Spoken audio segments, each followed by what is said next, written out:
kuzara nzvimbo ino. Tiombere maoko vachiuya.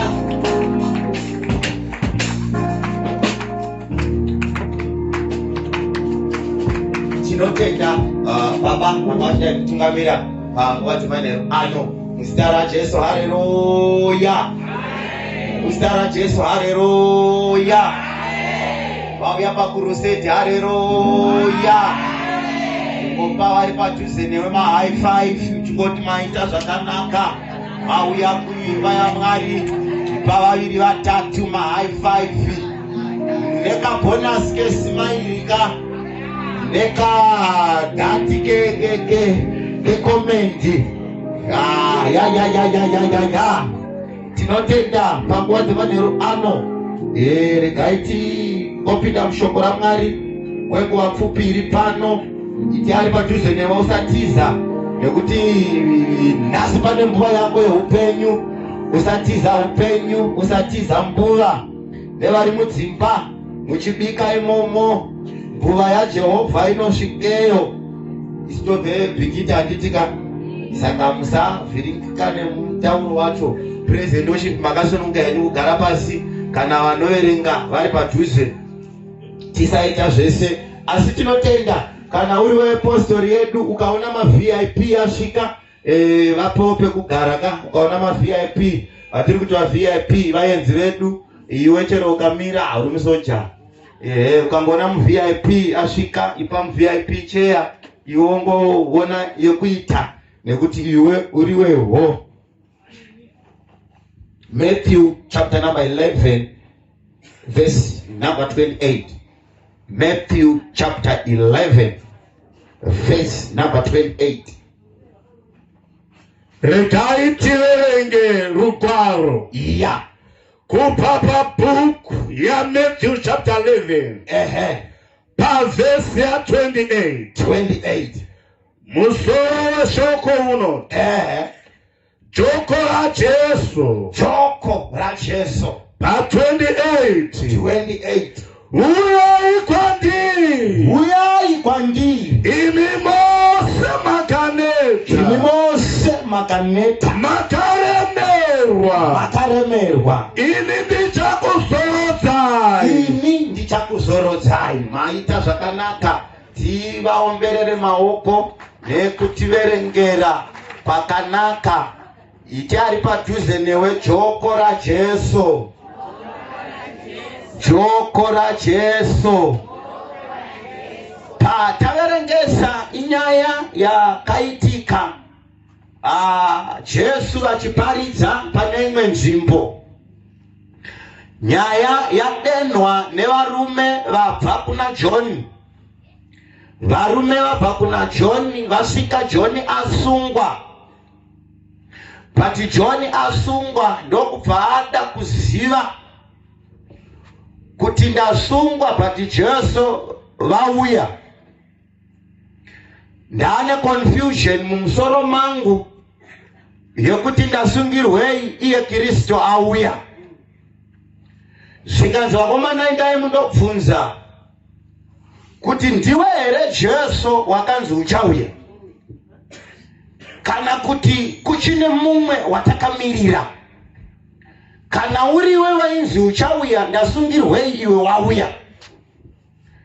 Tine munhu ari panapa akasungwa asisina tariro, ende mibvunzo yaanayo yakawandisa, zvekuti Jesu akanzwa panotaurwa nezvaJesu anenge akagara mudefensive mode yekuti ari kuda kudifenda.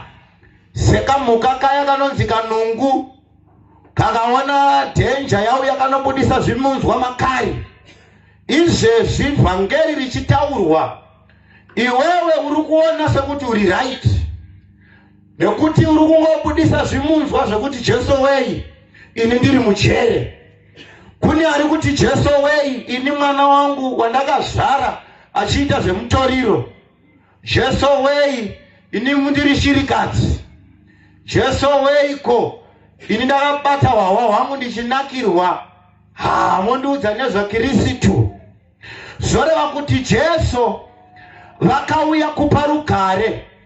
pati rugare harurambidzwe kusungwa. Jesu vakauya kupa rugare, pati rugare rwacho rwaJesu unoruwana uri mumatambudziko muzita raJesu. Haleluya.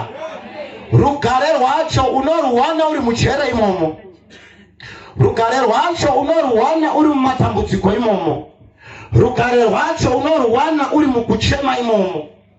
Pati Jesu ndokubva vati chindai mundomuudza zvamunoona.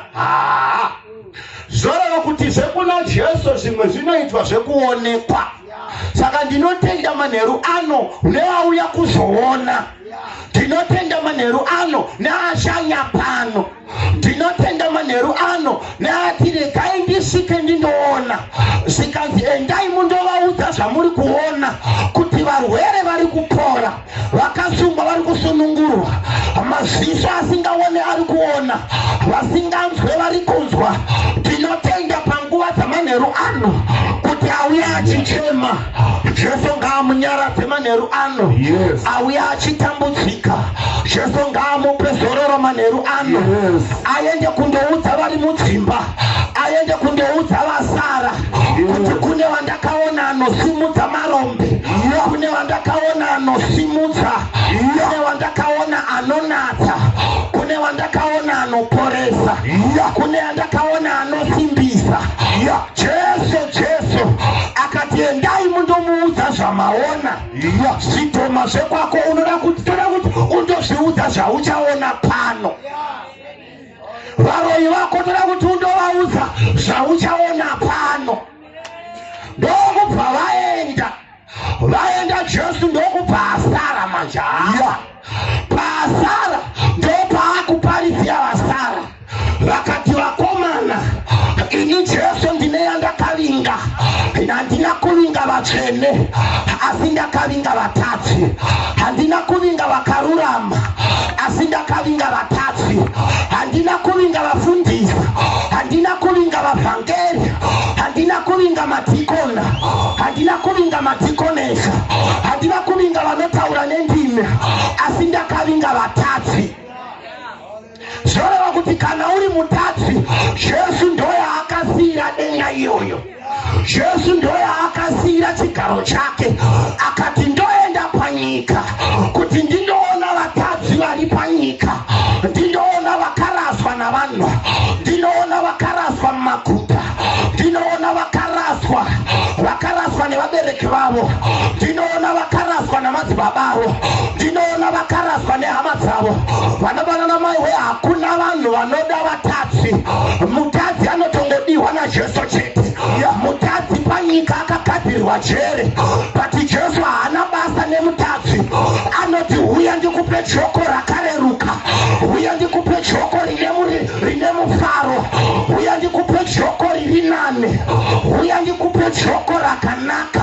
Kuna Jesu vanabanana namai we anokutera kujere kwavakasungwa ikoko. Kuna Jesu vanabanana namai we anoti kunyange wakabvisa nhumbu vanhu vachikurasa, iye anoti uya kwandiri ndikupe rimwe joko riri nane. Kuna Jesu vanabanana namai we anoti wakasunga mbanje dziri muhomwe, anoti uya nedoro rako. Kristo Jesu ndakauya kuzotora vakaraswa navanhu. Kune ari pano asingachazvide, kune ari pano akatozvirasa pachake, kune ari pano asingachazvinzwe, asina confidence yokurarama panyika. Kune ari pano asingachazvinzwe nokuti akafoira chikoro, wakafoira upenyu. Unoudzwa mashoko anorwadza nehama, unoudzwa mashoko anorwadza, pati kuna Kristo anoti uya wakadaro, kuna Kristo anoti uya wakadaro.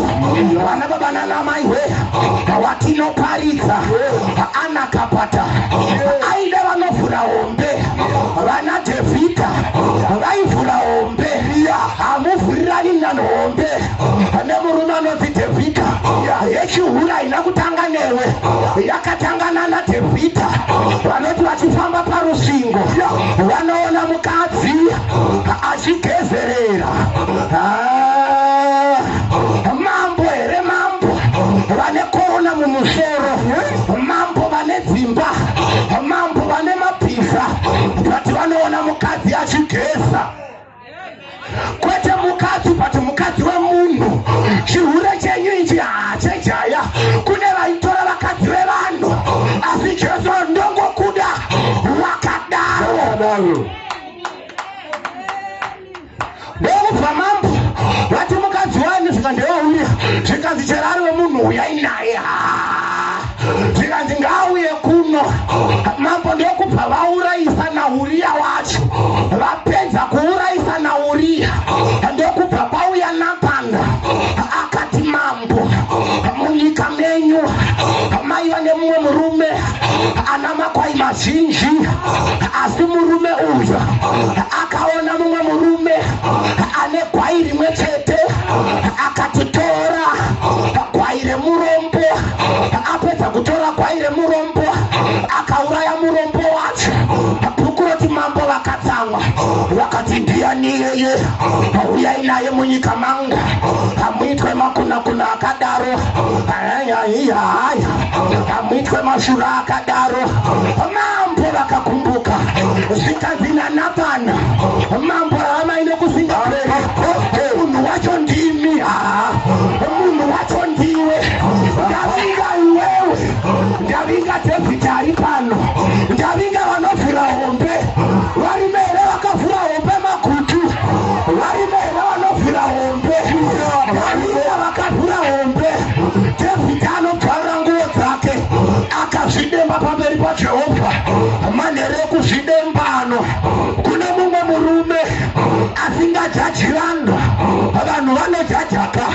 Usatarira chitanda chiri muziso ramainingi, ndavinga chiri muziso mako, ndavinga chiri muziso menyu. Usatarira chitanda. Vamwene vangu vanoroya, vanoroya ndizvo. Ndavinga chitanda chiri mumuroora. Sei hama dzevarume, kuva hama dzevarume kuriko kwakawanda varoyi, ko paunopa hakuna varoyi here.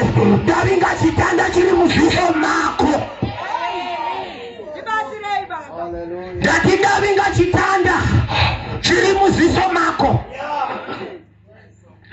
Ndokubva Natani, David abvarira nguo dzake. Vana namai we, manheru anojaya. Ndoda kuti ubvarire nguo yake. Unonzwa achitaura kuna Isaya, anoti nhaiwe Isaya, usabvarira hembe dzako, asi bvarira mwoyo wako. Ndodanoti Mwari wangu, bvarirai mwoyo wangu uzere kuchiva, bvarirai mwoyo wangu uzere makaro, bvarirai mwoyo wangu usingagutsikane, bvarirai mwoyo wangu unochiva varume vevanhu, bvarirai mwoyo wangu unochiva dzimba dzevanhu, bvarirai mwoyo wangu. Ndikaona sutu yavanhu, ziso rinobuda. Ndikaona vakadzi,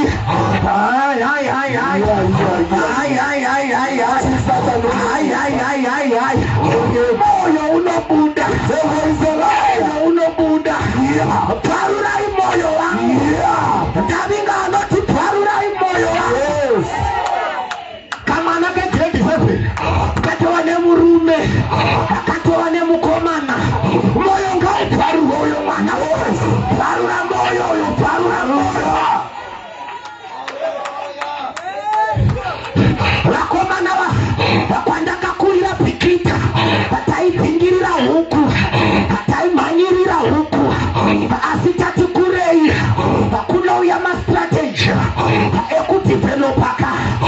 Ayayayaya, vambuya vangu vakabva vata musachamhanyira huku, nekuti pamunomanyira raini rese rinozviona kuti tauraya huku. Isu tichida kunyima, pane mweya wokunyima, musamhanyira manyira.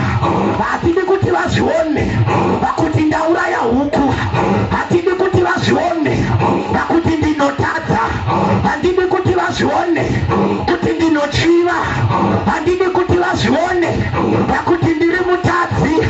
saka anokesa anopoda maering anorohwa mafuta anorohwa ogera musuu pati moyo ndiwo wetsotsi.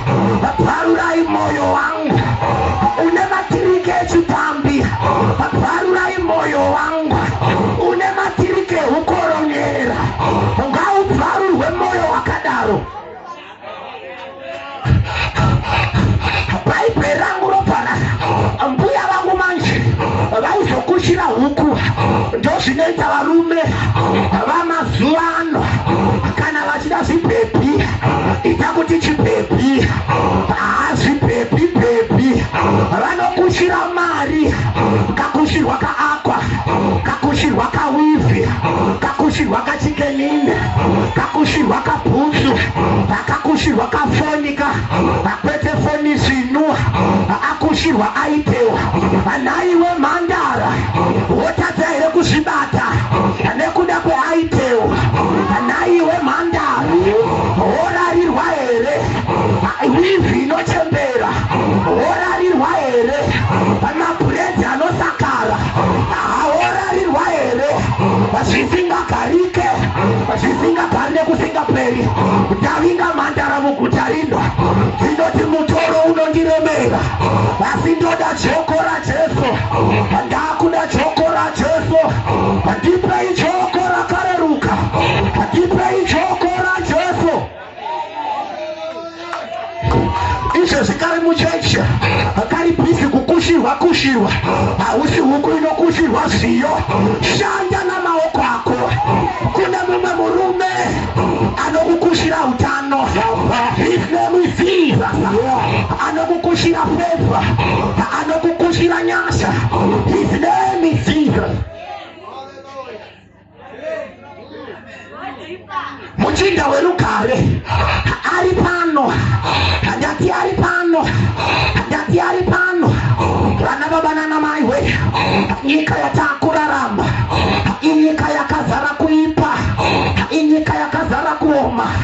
Unoona vanhu vachifamba ukafunga kuti vari raita, vanhu havasi raita, vanhu havana kumira mushe, vanhu vane zvinhu zvavo, vanhu vakaremerwa, vanhu vane mitoro inovatambudza, vamwe vane mitoro inovashaisa hope kudzinza kwaunobva, vamwe havarorwe.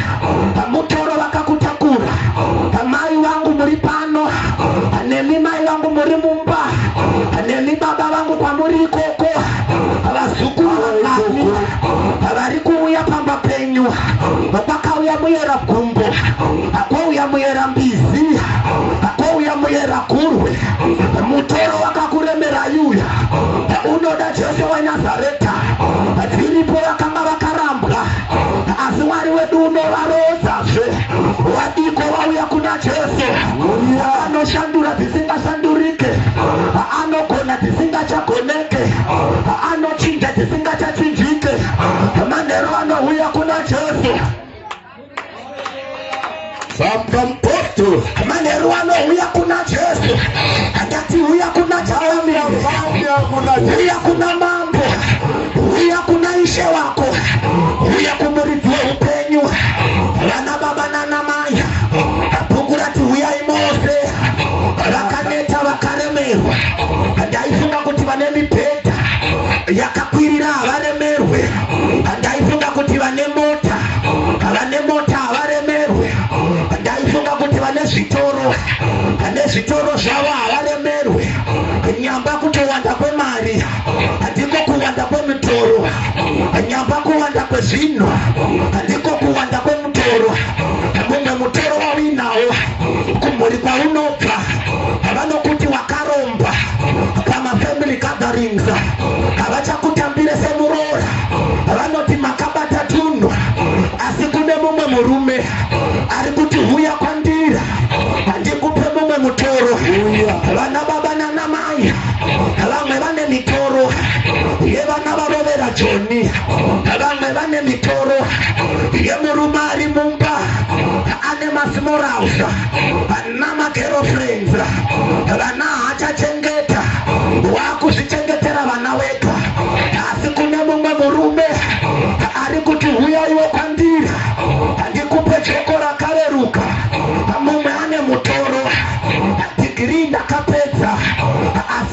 na mabasa munane mutoro vana ndakaendesa kuchikoro huku ndakatengesa asi pavana vangu vese vari kuita marombe. Kune mumwe murume ati huyaiwo kwandiri ndikupeiwo mutoro, mutoro uri nanda famba ari kuti huyaiwo varume we ndikupe mutoro uri nanda, ndikupe mumwe mutoro ndikurerutsire. Ndoda anoti Jesu upenyu hwangu hwandiremera. Unoti kana uchifamba unozwa kuti kufa kuri nanda, unozwa kuti ndoenda, unozwa kuti ndoda kufainina, unozwa kuti handisi chinhu. Paiperati vakaneta manhere anondiri kutsvaka, anoti Jesu ndaneta. Mukadzi waibuda ropa anoti kusiri kufa ndekupi, handikagara ndinofa, handikaenda ndinofa. Asi Jesu ndakuonai, handikuregei muchienda, handotobata mupendero. Vana baba nana mai we anoti mari ndakapedza, anoti hakuna n'anga yandisina kuenda, hakuna muprofita wandisina kuenda. Unorya nemunjonjo asi unosira muprofita wako mafuta ekuti dambudziko ripere. Unomwa tizi na mukaka asi unosira muprofita wako kuti amwe mukaka wakakora. Ndoda anoti enough is enough. Ndakuda Jesu anobama nemasolutions, ndakuda Jesu anogona upenyu hwangu, ndakuda Jesu anondizorodza, ndakuda ozororo varume, ndakuda kuti Mwari vandizorodze, ndakuda kuti Mwari vandinatse, ndakuda kuti Mwari vandishambe. Anoti ndaneta anemisikadzwa yevana, anoti ndaneta anekutambudzika, waneta namadzikirira, waneta nekusatengerwa, waneta nekurara uchirariwa nezvikwambo zvava baba, nezvikwambo namakona. Kune murume ari pano anoti huyai kwandiri ndikupei joko rakareruka. Kuna mai vari pano vane mitoro yakavabata, vane mitoro inovaremera, mitoro yakaita kumomotana, foni after phone call, foni after phone call. Asi kune mumwe murume ane mutoro uri nane, ane mutoro wakareruka, ane joko rakareruka, ane joko riri nane. Purpose yejoko ndeyekuti mufanane. Kana uri pajoko haupfeki zvaunoda, kana uri pajoko haudyi zvaunoda, unodya zvavanoda. Uchaona kuti upenyu hwako hauna paunoenda, uri kutendera panzvimbo 1 nekuti kune vakabata, kune vakabata pazita, kune vakaita zvakaoma pamazita ako. Asi kune mumwe murume ari kuti majoko evanhu ngaadambuke. Ndikupe joko rangu riri nane, ndikupewo joko riri nane. Wavakadzidza nawo vamwe vari kufamba nemota, iwe unongo vakagara pamagirosa. Taidzidza naye, taidzidza naye, takakura tese, makakura mese, iwe uchiri magutu mawakakurira. Hakuna mumwe murume wanoti kana watendeuka kwaari anokuchinja location. Hakuna mumwe murume wekuti watendeuka kwaari anokuendesa kuri nane. Krismasi inoita seuchavanda, wachembera titakadhara, wapera muto, wapera zvapera, wapedzwa nenhamo. Asi kune mumwe murume anoshandura upenyu hwako, kune mumwe murume anoshandura upenyu hwako. Vamwe venyu muri ezvidiki ingori nhamo chetero, ende nhamo ikakurova chero ukazora mafuta haabatire. Meita kunge wazora madhaka inhamo. Chero mukageza zvioneki kuti mageza unogeza pagombo rine mbare rinoswera wakadziya moto, kuswerera moto, makumbo atsimuka izvizvi. Chero ukazora mafuta anokati haikanamara. ende namo ukaijaira unopedzisira waneuka manani zvekuti zvisina mafuta hauchabve kushata kwazvo. Ine here ndodya zvisina mafuta izvi. Zvisina mafuta zvinonaka izvi kutanga rini. Inhamoi. Inhamoi. Bhurugwa rikawo chero ukapfeka bhurugwa guru hauzvinzwa kuti tirauzi rangu rakurisa. Unonga uchitozvida nezitirauzi rakakurisa uchitopinda muvanhu. Iwe nhamo kana yakurova hauzvione kuti tirauzi rakurisa izvi. Ende munhu ane nhamo ane pride. Munhu ane nhamo anozvikudza. Unoda kunonoka kukeya. Ende asvika kuti nditangei kundinyora. Ndosaka Jesu achiti varombo muchagara navo nguva dzese. Nekuti aiziva kuti varombo kune asingatodi kubuda muurombo. Izvezvi nichiparidza kuti buda munhamo haatodi, ari kudya kuti pandiri paripo hapasipo. Uya kuna Jesu anochinja upenyu. Uya kuna Jesu anoshandura upenyu. Uya kuna Jesu anoshandura. Kukwesha mazino chai itaona inhamo iyi. Ende munhu ane nhamo hazivi chakakosha. Nekuti zvinhu zvakachipa zvinodhura kuchinja. Tauro rako raunogezesa nhasi tauro chairo. Ogeza tauro marenge nyara bvaruka. Unochaina sei tauro rabvaruka iri?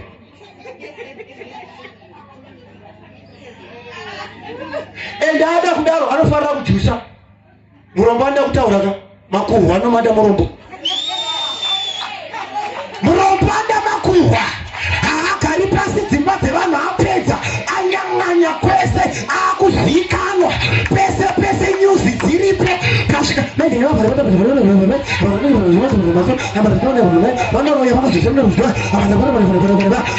apa mukama muchinhuhwa. Uya kuna Jesu.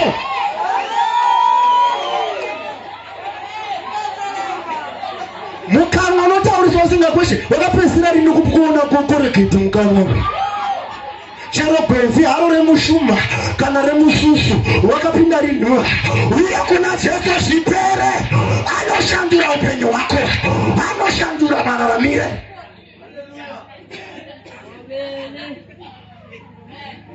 Vamwene vangu vanoroya. Murombo nekuroyiwa zvidi.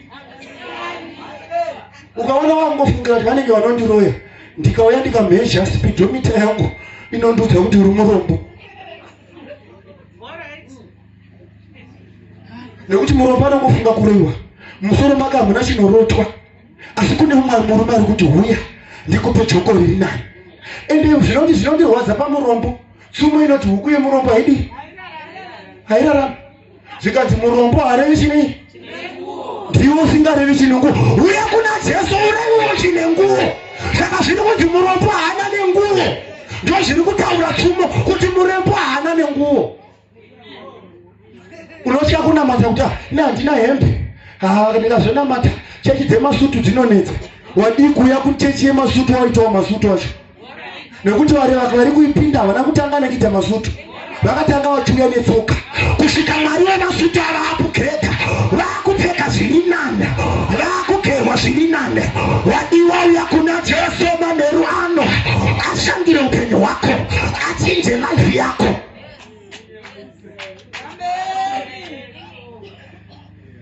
Ende hope dzaunorota pamubhedha wemapuranga kumhanyirana chete. Ndatimhanyirirwa ndauti ndazorota. Ende unongorota varoyi chete. Nyapa nepauri kuvata panda anoshandura paunovata. Jakobo anotora dombo. Dombo rinonzi Jesu Kristu. Atsamhira dombo. Anaona vatumwa vachikwira nekudzika. Uya ndikupe dombo rinonzi Jesu. Urote zviri nane. Sei January to December unongorota kuroyiwa chete. Kokumbokwira ndege. Musi waunorota uchitokwira ndege unotodzishandura. Handenge ndandichishandiswa nevaroyi chete.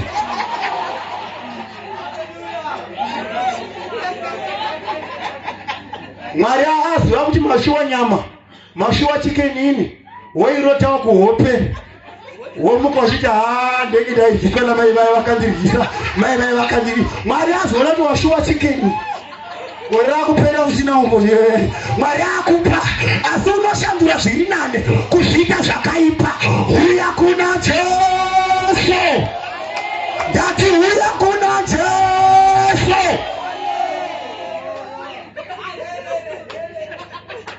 Izvezvi unovhaira nekutsvuka. Kutsvuka kwemahara kwekuti ndikazora mafuta ndotsvuka. Usavhaira Jesu nekutsvuka. Kutsvuka wakapera kudhara. Vari kuzorera kutsvuka kwavo.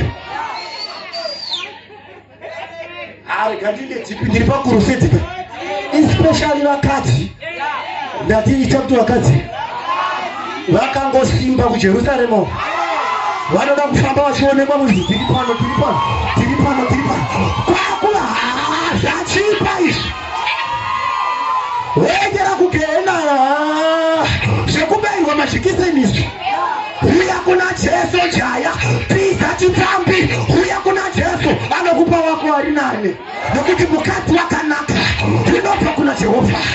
Mukati wakanaka unobva kuna Jehovha.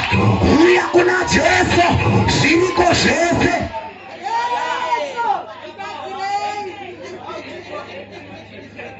Kuvhaira vanhu ndiye mukomana wangu. Ndo zvinoita mukomana izvozvo. Asingazipa nezva bhurugwa.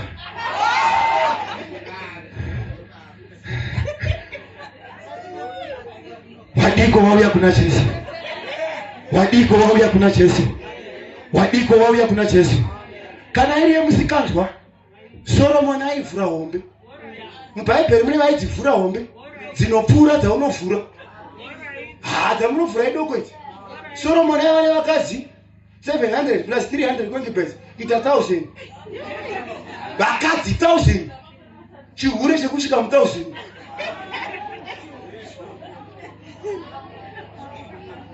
Hakuna atasvika level inonetsa kubreka. Pakasetwa rekodi chikara baba. Iyi haibrekeki rekodi yeSolomon. Asi anakirwa nezvese unonzwa kuti zvese hazvina chi. Ati zvese hazvina maturo kudzingana nemhepo. Uri kudzingana nemhepo mhandara. Uri kudzingana nemhepo jaya. Uya kuna Jesu. Uya kuna Jesu. Unombozingana nemhepo so. Kumbuka uzingana nemhepo. Kuswera uzingana nemhepo. Kuswera pa WhatsApp. Kere. Kuzingana nemhepo haibatike mhepo iyi. Mhepo hafu haibata. Asi kune mumwe murume ari pano. Anonzi Jesu Kristu. Nokuti ukabata mupendero nguo yake anoshandira upenyu hwako pakarepo. Ukabata mupendero nguo yake anochinja life yako. Ukabata mupendero nguo yako anoshandira mararamiro ekumba kwenyu. Anoshandira upenyu hwekumba kwenyu. Murume uyu anoshandira uyu. Murume uyu anochinja uyu. Murume uyu anogona. Mumwe mukadzi ndokubatwa ari pared handed. Ndati mubhaibheri maivhurwa hombe. Kwete zvenyu zvatiri kuvhura wendi ndizvo. Asi mushoko raMwari mune vaidzivhura hombe. Ndokubva vabatwa mai. Ndokubva vaenda naye kuna Jesu. Kazi Jesu tamubata achipomba. Saka Mozisi akati takai. Unoona zvinoita vavengi. Havabvunze Jesu kuti munoparidza kuti kudii.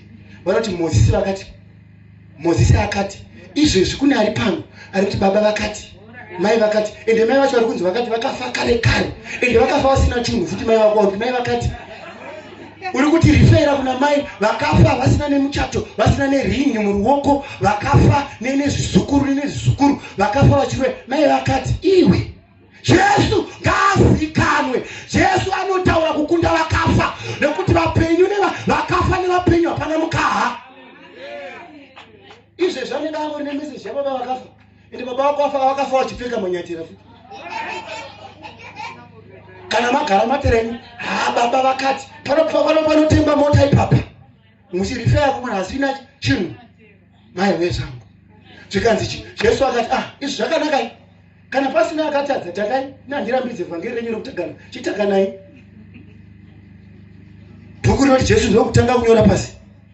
Paakanyora pasi mumwe namumwe aitisa pi kusvika Jesu asara nemukadzi akavhura hombe. Nhasi ndasara newo vakavhura hombe. Handati ndasara newo vakavhura hombe. Ndasara newo vakabatwa red handed. Vaida kukuuraya asi uri pano. Vaida kukudya nyama asi uri pano. Vaida kukutemera nyora asi uri pano. Vaida kutofa uri hombe asi kukunyadzisa asi uri pano, waida kuti ufe asi uri pano. Yesu anotirarama, rarama, ndinotirarama muguta rino, ndinoti vana vako ngavararame, ndinoti mai vako ngavararame, nazukuru vako ngavararame, vari pano, anotirarama.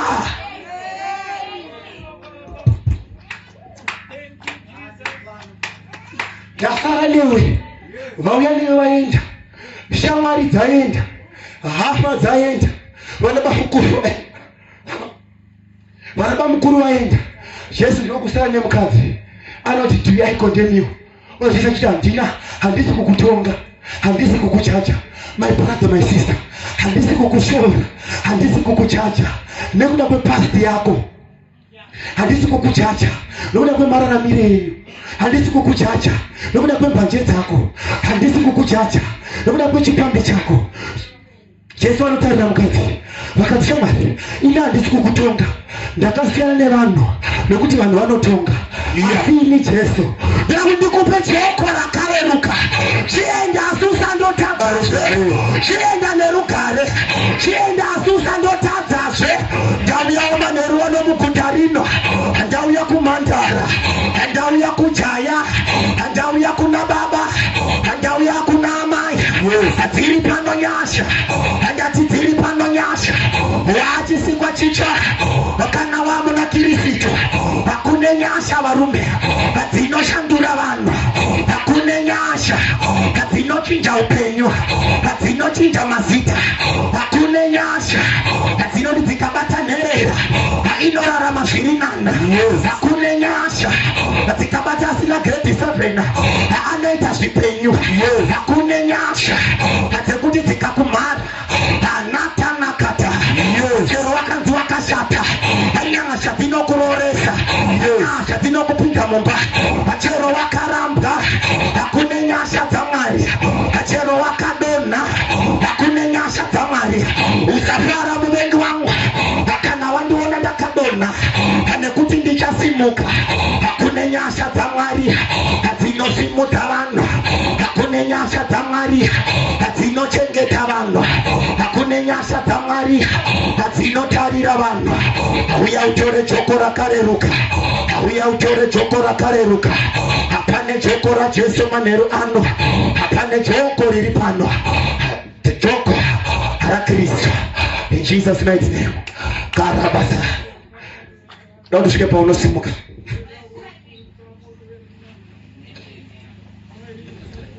Karabasa. Mazita Jesu.